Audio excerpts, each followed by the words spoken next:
জনলৈ স্বাগতম আজিৰ টপিকটো হৈছে এটা বহুত সৰু টপিক antinutrients এতিয়া মই এই টপিকটো জাস্ট আপোনালোকক এটো বুজাব ট্ৰাই কৰিম যে antinutrients কি হয় আৰু দুটা এক্সাম্পল কিন্তু সেইখিনিয়ে antinutrients টাৰ্মটো এটা ইন্ট্ৰোডাকচন আমি লম যদি ইয়াৰ ওপৰত এক্সটেন্সিভলি ভিডিও লাগে তেতিয়াহ'লে মোক নিশ্চয় কমেন্ট বক্সত জনাব পাৰিব সো বলক আজি আমি এইখিনি antinutrients ওপৰত ষ্টাৰ্ট কৰো antinutrients শব্দটো যেটা আমি দেখা পাওঁ তেতিয়া সদায় এনেকুৱা এটা কথা মনত আহে যে নিউট্ৰিয়েন্টস আৰু আগত এন্টি ওয়াৰ্ডটো লাগি আছে এন্টি ওয়াৰ্ডটো সদায় অপজিটটো বুজায় নিউট্ৰিয়েন্টস মানে হৈছে আমি যিখিনি খাদ্য খাওঁ তাৰ পৰা যিখিনি বস্তু আমাক লাগে বডিত যিখিনি আমাক নিউট্ৰিশন প্ৰভাইড কৰে নাৰিশমেন্ট প্ৰভাইড কৰে হেতু আমি নিউট্ৰিয়েন্টস বুলি কওঁ এ এন্টি নিউট্ৰিয়েন্টস মানে হৈছে কিছুমান এনেকুৱা বস্তু যিখিনি বস্তু আমি সচৰাচৰ খাই থকা বস্তুতে আমি পাওঁ ন্যাচাৰালি পাওঁ আৰু এই পাৰ্টিকুলাৰ বস্তুখিনিয়ে এই নিউট্ৰিয়েন্টস বোৰক আমাৰ বডিত এবজৰ্ব হোৱাৰ পৰা বাধা দিয়ে মানে এবজৰ্ব হ'ব নিদিয়ে মানে ফৰ এক্সাম্পল আমি এটা কণী খাইছো বা আমি অলপমান ভাত খাইছো এই খোৱাৰ পৰা যিখিনি নিউট্ৰিয়েন্টস আমি বডিত পাব লাগিছিল মানে the amount of amino acids the amount of vitamins minerals carbohydrate বা fats বিভিন্ন ধৰণৰ বস্তু বিলাকক কিছুমান পাৰ্টিকুলাৰ এন্টি নিউট্ৰিয়েন্টস থাকে কিছুমান কম্পাউণ্ডস থাকে আৰু যি কম্পাউণ্ডস বোৰে আমাৰ বডিত এই নিউট্ৰিয়েন্টস বোৰ সঠিক এমাউন্টত বা সেই সেম ৰেটত এবজৰ্ব হোৱাৰ পৰা বাধা দিয়ে আলটিমেটলি আমি 100% এবজৰ্পচন নাপাওঁ ফৰ এক্সাম্পল কণীত এটা এন্টি নিউট্ৰিয়েন্ট পোৱা যায় যাক কোৱা হয় এভিডিন আৰু এভিডিন নামৰ যোনটো এন্টি নিউট্ৰিয়েন্ট থাকে সেই এন্টি নিউট্ৰিয়েন্টটো ভিটামিন B7 ৰ লগত বাইন্ড কৰে আৰু তাৰ কাৰণে ভিটামিন B7 ৰ লগত বাইন্ড কৰাৰ কাৰণে খুব টাইটলি বাইন্ড কৰে আৰু তাৰ পিছত ভিটামিন B7 এবজৰ্পচনটো আমাৰ বডিত ই হল্ড কৰি দিয়ে বা ৰখাই দিয়ে তেনেকৈ কিছুমান এন্টি নিউট্ৰিয়েন্ট হৈছে লাইক ফাইটেট বা ফাইটিক এসিড like protease inhibitors মানে protease হৈছে এটা এনজাইম যোনে প্ৰটিন ব্ৰেকডাউন কৰে বা আমাৰ বডিত কিছুমান protease থাকে সেইবোৰ এটা এনজাইম হৈছে মানে এনজাইম হয় আৰু সেই এনজাইম বোৰে আমাৰ বডিত থকা প্ৰটিনবোৰক ব্ৰেকডাউন কৰি পিনে এমিনো এসিডলৈ কনভাৰ্ট কৰে এই protease inhibitors মানে হৈছে কিছুমান পাৰ্টিকুলাৰ কম্পাউণ্ডস যোনে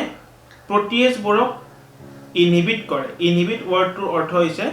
তাক বাধা দিয়া বা তাক ৰখোৱা protease বোৰক ৰখাই তাৰ কামটো কৰাৰ পৰা মানে প্ৰটিন ব্ৰেকডাউন হ'ব নিদিয়ে সো আলটিমেটলি protease inhibitors বিলাকে প্ৰটিন ব্ৰেকডাউন হ'ব দিয়াৰ পৰা বাধা দিয়ে হেনেকে amylase inhibitors that is totally linked with carbohydrates তাৰপিছত আপোনাৰ লিপিড বা লাইপেজ inhibitors আহে কিছুমান দেন ক্যালসিয়াম অক্সালেট আহে সেইবোৰ এন্টি নিউট্ৰিয়েন্টস হয় এনেকুৱা বিভিন্ন ধৰণৰ এন্টি নিউট্ৰিয়েন্টস পোৱা যায় আৰু সেই এন্টি নিউট্ৰিয়েন্টস বোৰে আমাৰ বডিত particular amount of nutrients বোৰক absorb হোৱাৰ পৰা বাধা দিয়ে এটা কথা হ'ল আমাৰ বডি এন্টি নিউট্ৰিয়েন্টস থকাৰ সত্ত্বেও আমি তো খাদ্যবোৰ খাই আছো এতিয়া ইয়াৰে অপচন কি হয় আমি কেনেকৈ খাম বস্তুবোৰ সেই কাৰণে কিছুমান প্ৰসেস থাকে যেনেকৈ আমি ৰ এগ খাব নালাগে মই ইয়াৰ ওপৰত এটা এক্সটেন্সিভ ভিডিও বনাম পিছলৈকে যে ৰ এগ ভাল নে বইলড এগ ভাল নে কুকড বা ফ্ৰাইড এগ ভাল মই এটা এক্সটেন্সিভ ভিডিও পিছলৈকে আহিব ফৰ দা টাইমিং মই এইটো কথা ক'ব খুজিছো যে ৰ এগ একচুয়ালি খোৱাটো ভাল নহয় কাৰণ ৰ এগত এন্টি নিউট্ৰিয়েন্ট থাকে এভিডিন কিন্তু এই এভিডিন এমাউন্টটো বা কম্পাউণ্ডটো যেতিয়া বইল কৰা হয় একটো বা কুক কৰা হয় প্ৰপাৰলি এই এভিডিন কম্পাউণ্ডটো ব্ৰেক হৈ যায় বা ডিগ্ৰেড হৈ যায় আৰু যাৰ কাৰণে এন্টি নিউট্ৰিয়েন্ট ফাংচনটো নোহোৱা হৈ যায় and the egg became completely safe এতিয়া কথা আহিল যেনেকে ফৰ এক্সাম্পল কিউনিয়া এটা ব্ৰেকফাষ্ট মিল হয় এটা হাই ফাইবাৰ এটা মিল হয় কিউনিয়া সিডছবোৰ যেতিয়া আমি খাওঁ তাক আমি খুব ভালকে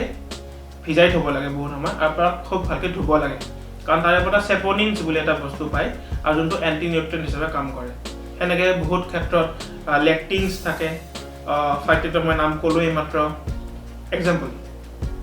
এতিয়া কিছুমান বস্তু আমি যদি অলপ টাইমৰ কাৰণে ভিজাই থৈ দিওঁ সোক কৰা বুলি যোনটো কয় হেনেকুৱা কৰিলে বহুতখিনি এন্টি নিউট্ৰিয়েন্টস কমি যায় কিছুমান ক্ষেত্ৰত আমি বইল কৰিব লাগে প্ৰপাৰ বইল কৰিলে এন্টি নিউট্ৰিয়েন্টস বিলাক নোহোৱা হৈ যায় বহুত ক্ষেত্ৰত আমি বস্তুবোৰ যদি প্ৰপাৰলি কুক কৰোঁ তেতিয়া নোহোৱা হৈ যায় বহুত ক্ষেত্ৰত যদি আমি তাক জাৰ্মিনেট হ'ব দিওঁ বা যদি গজালি ওলাব দিওঁ যেনেকৈ আমি মুগ গজালি ওলাই পিনে খাওঁ এইটোও এটা বহুত ডাঙৰ এটা ষ্টেপ হয় গজালি ওলালে কি হয় যেতিয়া এটা প্লেণ্ট জাৰ্মিনেট কৰে জাৰ্মিনেট কৰা বুলি কয় বা জাৰ্মিনেশ্যন বুলি কয় গজালি ওলোৱাটো তো স্প্ৰাউটিং যেতিয়া হয় বা জাৰ্মিনেশ্যন যেতিয়া হয়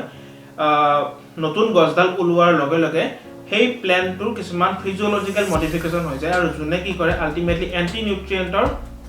লেভেলটো কমাই দিয়ে ফৰ এক্সাম্পল যদি মুগ আমি গজালি ওলাই পিনে খাওঁ তেতিয়াহ'লে আল্টিমেটলি যদি আমি চাওঁ ফাইটেট বা ফাইটিক এচিড আৰু লগতে প্ৰটেজ ইনহিবিটৰৰ আমি বহুতখিনি ডিগ্ৰেডেশ্যন পোৱা দেখা যায় লগতে ওটছত কিছুমান এক্সাম্পল থাকে এণ্টি নিউট্ৰিয়েণ্টছৰ যেনেকৈ ফাইটিক এচিড লেক্টিনছ থাকে এটচেট্ৰা এভেনিন থাকে তো এইবোৰ এণ্টি নিউট্ৰিয়েণ্ট যদি আমি প্ৰপাৰলি তাক সেই কৰোঁ কুক কৰোঁ বা এটা প্ৰচিডিউৰ মেইনটেইন কৰোঁ অবভিয়াছলি এণ্টি নিউট্ৰিয়েণ্টছবোৰ ডিগ্ৰেড হৈ যায় বহুত এমাউণ্টলৈকে আৰু নেক্সট কথা আহিল কিছুমান ক্ষেত্ৰত আমি ফাৰ্মেণ্টেশ্যন কৰিব লাগে যেনেকৈ ফাৰ্মেণ্টেশ্যন প্ৰচিডিউৰটো হৈছে যেনেকৈ আমি আচাৰ বনাওঁ বাটাৰ চীজ দৈ এইবোৰ ফাৰ্মেণ্টেড প্ৰডাক্টছ হয় এইবোৰ ফাৰ্মেণ্টেশ্যন হ'লেও বহুতখিনি এণ্টি নিউট্ৰিয়েণ্টছ ডিগ্ৰেড হৈ যায় চ' আল্টিমেটলি এণ্টি নিউট্ৰিয়েণ্টছৰ পৰা বাচাৰ এইটো মানে ৰক্ষা পোৱাৰ এইটো এটা মানে গুড স্ক'প আৰু এণ্টি নিউট্ৰিয়েণ্টছ বহুত ক্ষেত্ৰত কেতিয়াবা বেনিফিচিয়েল এফেক্টো দেখা পোৱা গৈছে যে কিছুমান excess nutrient like zinc calcium বা এনেকুৱা নিউট্ৰিয়েণ্টবোৰ আমাৰ বডিত এবজৰ্ব কৰাৰ পৰা ৰখাই দিয়ে চ' আমাৰ বডি এইটো বহুত এমাউণ্টত নাপায় যিখিনি পাব লাগে সেইখিনিয়ে পায় এক্সেছ এমাউণ্টটো ৰখি যায় তাতে চ' সেইটো কাৰণে কিছুমান চাৰ্টেন বেনিফিচিয়েল এফেক্টছো এণ্টি নিউট্ৰিয়েণ্টছত থাকে এইখিনি কৈ পিনে আজি ভিডিঅ'টো মই ইয়াতে শেষ কৰিব ট্ৰাই কৰিম যদি ভিডিঅ'টো চাই পিনে ভাল লাগিছে নিশ্চয় লাইক কৰিব শ্বেয়াৰ কৰিব অলপ ফ্ৰেণ্ডছৰ লগত আৰু মোৰ চেনেলটো ছাবস্ক্ৰাইব কৰিব আৰু লগতে থকা বেল আইকনটো ক্লিক কৰি দিব যাতে মই ভিডিঅ' দিলে আপোনালোকে ৰেগুলাৰ আপডেটছবোৰ পাই থাকে নেক্সট ভিডিঅ'ত আকৌ লগ পাম till then stay fit stay motivated and bye by